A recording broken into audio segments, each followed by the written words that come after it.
Hello guys, तर स्वागत आहे तुमचं आपल्या या यूट्यूब चॅनलवरती. मित्रांनो, आपल्या या चॅनलवरती एक प्रॉब्लेम आला होता, जो की आता व्यवस्थित झालेला आहे आणि त्यामुळे मी स्टोरी अपलोड करू शकते. तर मित्रांनो, आपली स्टोरी कंटिन्यू करूयात. आज कबीरची ज्यांच्यासोबत मीटिंग होणार होती ते सर्वजण मीटिंग रूममध्ये बसले होते. मिस्टर सक्सेना आज खूपच आनंदी दिसत होते. शेवटी आज त्यांचा कॉन्ट्रॅक्ट कबीर खन्नाच्या कॉन्ट्रॅक्टसोबत जोडला जाणार होता. त्यामुळे मिस्टर सक्सेना आपल्यासोबत आलेल्या एका क्लायंटसोबत याबद्दल बरीच चर्चा करून झाले होते. कबीर मीटिंग रूममध्ये येताच त्याने एक नजर तिथे उपस्थित असलेल्या सर्व लोकांवर टाकली. त्याचवेळी त्याची नजर इशितावरही गेली, जी मिस्टर सक्सेनांच्या मुलगा राहुलच्या शेजारीच बसली होती. तर सनाया इशिताच्या अगदी शेजारी बसली होती. सोहेल आणि असिस्टंट रवी एकत्र बसले होते. त्या दोघांना एकत्र बसलेलं पाहून कबीर आपल्या जागेवर जाऊन बसला आणि सर्वांकडे पाहत म्हणाला, तर मग मीटिंगला सुरुवात करूया. कबीरने एवढेच म्हटले होते तेवढ्यात सनया आपल्या जागेवरून उठली आणि प्रोजेक्टजवळ जाऊन तिने तयार केलेला प्रोजेक्ट सर्वांना समजावून सांगायला सुरुवात केली. सनयाचा प्रोजेक्ट खूपच उत्तम होता. तिच्या प्रोजेक्टमधली सर्वात खास आणि युनिक गोष्ट म्हणजे त्यातून एक नवीन गोष्ट शिकायला मिळत होती, जी सर्वसामान्य लोकांसाठी खूपच फायदेशीर ठरणार होती. कबीरही सनयाच्या प्रेझेंटेशनने खूप प्रभावित झाला होता. त्याच्या चेहऱ्यावरही हलकेसे हास्य होते. मात्र इशिता सनयाला पाहून अजिबात खुश नव्हती. पण सनयाच्या कामामुळे मात्र ती खूप प्रभावित झाली होती. इशितालाही माहीत होतं की सनयाचा मेंदू खूपच तीक्ष्ण आहे. तिच्या कामातून तिने हे अनेकदा सिद्ध केलं होतं आणि तिच्या कल्पनांमधून कंपनीला बराच फायदा झालेला होता. त्यावेळी आता इकडे सनयाने आपला प्रोजेक्ट सर्वांना समजावून सांगून पूर्ण केला आणि ती आपल्या जागेवर येऊन बसली. सनयाने प्रोजेक्ट पूर्ण करताच सर्वांनी जोरदार टाळ्या वाजवायला सुरुवात केली. तेवढ्यात मिस्टर सक्सेनांचा मुलगा राहुल हसत म्हणाला, वाव, खूपच इम्प्रेसिव्ह. मला वाटलं नव्हतं की मिस्टर खन्नांच्या कंपनीमध्ये एवढ्या हुशार आणि सुंदर मुलीही काम करतात. इशिता, तुम्हीही नक्कीच काहीतरी तुमच्या पद्धतीने अप्रतिम तयार केलं असेल. तुम्हाला पाहून तर मी एवढंच म्हणू शकतो की तुम्हीही नक्कीच खूप चांगलं काम केलं असेल. तुम्ही जितक्या सुंदर दिसता तितकंच तुमचं कामही सुंदर असेल. राहुल सक्सेनाच्या बोलण्यातून स्पष्टपणे जाणवत होतं की तो इशितासोबत फ्लर्ट करण्याचा प्रयत्न करत होता. मिस्टर सक्सेना आपल्या मुलाची ही हरकत पाहून हसत म्हणाले, राहुल, तू इथे सुरुवात करू नकोस. इशिता आधी ज्या कंपनीमध्ये काम करत होती त्या कंपनीचा मालक माझा खूप चांगला मित्र आहे. त्यांनी मला इशिताबद्दल आधीच सांगितलं होतं. त्यामुळे तिचं काम न पाहताही मी एवढं नक्की सांगू शकतो की ती नक्कीच आपल्याला इम्प्रेस करेल. मिस्टर सक्सेनांचे बोलणे ऐकून राहुलने इशिताकडे पाहिलं. मिस्टर सक्सेनांच्या बोलण्यामुळे सनयाला थोडीशी जळजळ होत होती. पण तिला माहीत होतं की यावेळी तिने जे काम करून आणलं होतं ते खूपच खास आणि जबरदस्त होतं. ते पाहिल्यानंतर सगळेच आश्चर्यचकित होणार होते. त्यामुळे ती हसत मिस्टर सक्सेनांना म्हणाली, यू आर राईट सर, तुम्ही अगदी बरोबर म्हणत आहात. इशिताचं काम खूपच इम्प्रेसिव्ह आहे. एवढंच नाही तर तिला खूप चांगलं नॉलेजसुद्धा आहे. यावेळी ज्या प्रोजेक्टवर काम केलं आहे तो सुद्धा खूपच युनिक आहे. हे मी स्वतः पाहिलं आहे. मला वाटतं तुम्ही सगळ्यांनी एकदा तिचा प्रोजेक्ट पाहायला हवा. तो पाहिल्यानंतर तुम्हालाही खूप आनंद होईल. काय इशिता, तू खूप चांगलं काम करतेस ना? असं म्हणत सनया आपल्या जागेवर जाऊन बसली. त्यानंतर इशिता आपल्या जागेवरून उठली आणि तिने एक नजर कबीरकडे टाकली. कबीर मीटिंग रूममध्ये येताना खूप आनंदी दिसत होता. पण राहुल इशितासोबत फ्लर्ट करत असल्याचं पाहिल्यानंतर त्याचा मूड पूर्णपणे खराब झाला होता. त्याचं पूर्ण लक्ष मीटिंगवर असायला हवं होतं, पण राहुलच्या त्या वागण्यामुळे आता त्याचं संपूर्ण लक्ष राहुलकडेच गेलं होतं. राहुल संपूर्ण वेळ फक्त त्याच्याच इशिताकडे पाहत आहे असं कबीरला सतत वाटत होतं. हे पाहून सोहेल आणि असिस्टंट रवी दोघांनाही हसू येत होतं, कारण कबीर इशिताला जळवण्याचा प्रयत्न करत होता आणि आता स्वतःच एका छोट्याशा गोष्टीवरून जळत होता. इकडे कबीरने एक दीर्घ श्वास घेतला आणि आपल्या मनात निर्माण झालेली जळजळ शांत करण्याचा प्रयत्न केला. त्यानंतर त्याने फक्त इशिताकडे पाहिलं. इशिता प्रोजेक्टरजवळ आली. तिने आपल्या लॅपटॉपला प्रोजेक्टरशी कनेक्ट केलं आणि आपला तयार झालेला प्रोजेक्ट स्क्रीनवर दाखवायला सुरुवात केली. सुरुवातीला प्रोजेक्टमधील चित्रे पाहून मीटिंगमध्ये उपस्थित असलेले सर्वजण खूपच प्रभावित झाले. मात्र इशिता जसजशी पुढे जाऊ लागली आणि प्रोजेक्टकडे न पाहताच आत्मविश्वासाने प्रत्येक चित्राबद्दल समजावून सांगू लागली, तसतशी सर्वांच्या डोळ्यातील आश्चर्य वाढत गेले. इशिताने प्रोजेक्ट तयार केला होता, पण तो इतक्या विचित्र पद्धतीने तयार केला होता की कोणीही तो पाहिला असता तर सहज म्हणालं असतं की हा प्रोजेक्ट काम व्यवस्थित हाताळण्यासाठी नव्हे तर काम बिघडवण्यासाठी तयार केला आहे. इशिताला जेव्हा जाणवलं की मीटिंगमध्ये उपस्थित असलेले सगळे लोक तिच्याकडे विचित्र नजरेने पाहत आहेत, तेव्हा तिची नजर लगेच प्रोजेक्टकडे गेली. प्रोजेक्ट पाहताच इशिताच्या चेहऱ्यावरचे भाव बदलले.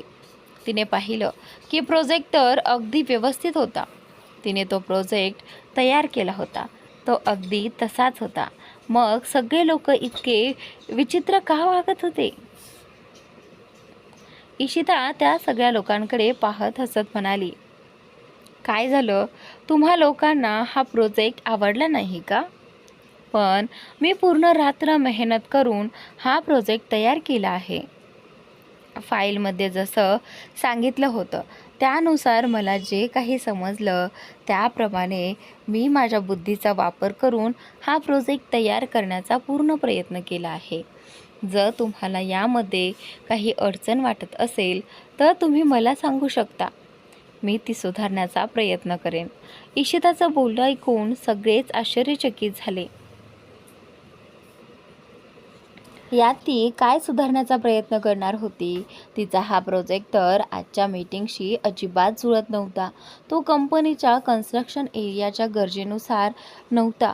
आज एका मोठ्या इमारतीसोबतच एका मोठ्या फार्म हाऊसबद्दल चर्चा होणार होती आणि इशिता मात्र एका छोट्याशा फार्मरच्या प्रोजेक्टबद्दल चर्चा करत होती. अशा प्रकारचा विषय तर दुसऱ्या एखाद्या मीटिंगमध्ये घेतला जाऊ शकत होता.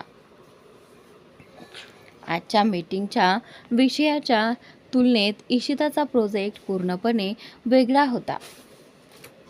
इशिताने तयार केलेला प्रोजेक्ट पाहून कबीरला खूप राग येऊ लागला. इशिता मुद्दाम त्याची मीटिंग खराब करण्याचा प्रयत्न करत आहे असंच त्याला वाटू लागलं. तो आपल्या जागेवरून उठला आणि रागाने इशिताच्या अगदी जवळ जाऊन तिच्यावर ओरडत म्हणाला, व्हॉट द हेल? तू काय दाखवण्याचा प्रयत्न करत आहेस? आजची मीटिंग नेमकी कशाबद्दल आहे हे तुला माहीत नाही का? आज इथे कन्स्ट्रक्शन आणि फार्म हाऊसबद्दल मीटिंग होती, ज्याबद्दल मला मिस्टर सक्सेनांसोबत खूप महत्त्वाची चर्चा करायची होती. मला वाटलं होतं की आपल्या कंपनीचे हुशार कर्मचारी आपल्या पद्धतीने काहीतरी नवीन दाखवण्याचा प्रयत्न करतील, पण तू हे काय दाखवलंस? तुझ्यापेक्षा सनया चांगली आहे. कमीत कमी तिने आपल्या बुद्धीचा वापर करून काहीतरी चांगलं करण्याचा प्रयत्न केला आणि तू तर माझीच बेइज्जती करत आहेस. आय थिंक तुला हे काम देऊन मी खूप मोठी चूक केली. खरं तर मी तुझ्यावर विश्वास ठेवायलाच नको होता. I think you get out. मला आत्ता तुझा चेहरासुद्धा पाहायचा नाही. तुझ्यामुळे माझी मीटिंग खराब होत आहे. त्यापेक्षा तू इथून निघून जा. हेच चांगलं आहे. कबीरचं बोलणं ऐकून इशिता पूर्णपणे हैराण झाली. कबीर तिच्याशी असं कसं बोलू शकतो? हाच विचार तिच्या मनात सुरू होता. कारण ही फाईल तर सनयानेच तिला दिली होती.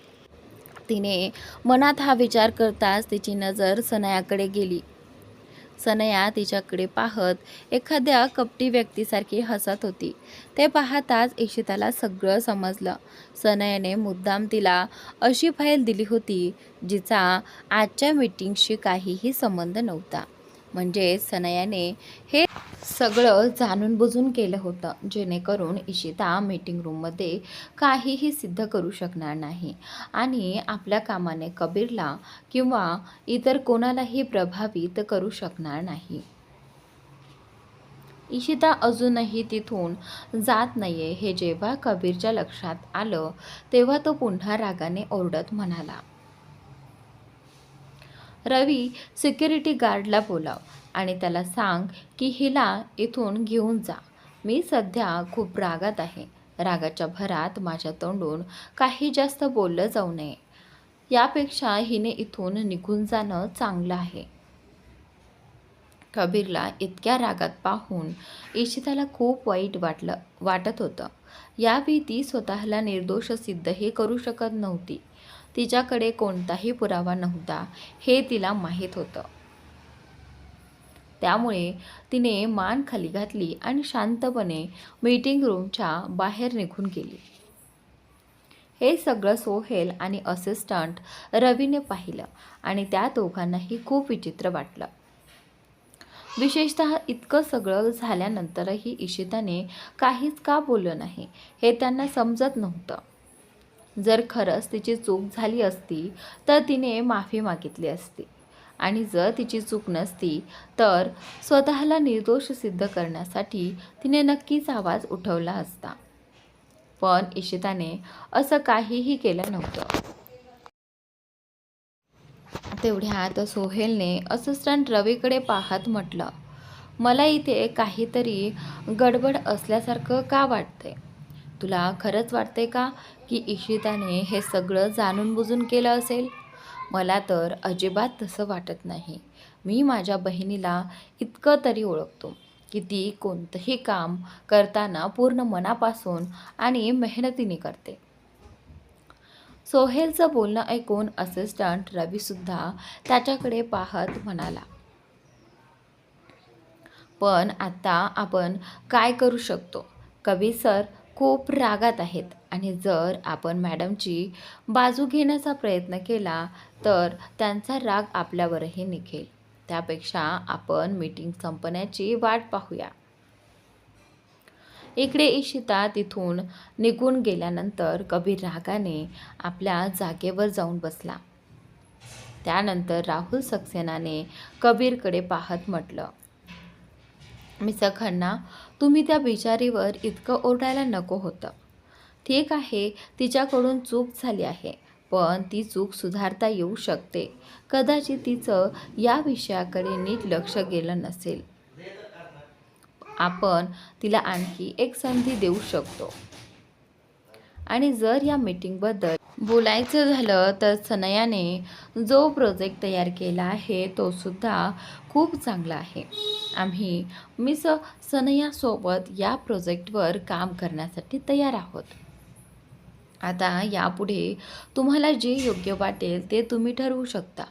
राहुल सक्सेनाचं बोलणं ऐकून त्याचे वडील म्हणजेच मिस्टर सक्सेनासुद्धा त्याच्याशी सहमत होत म्हणाले,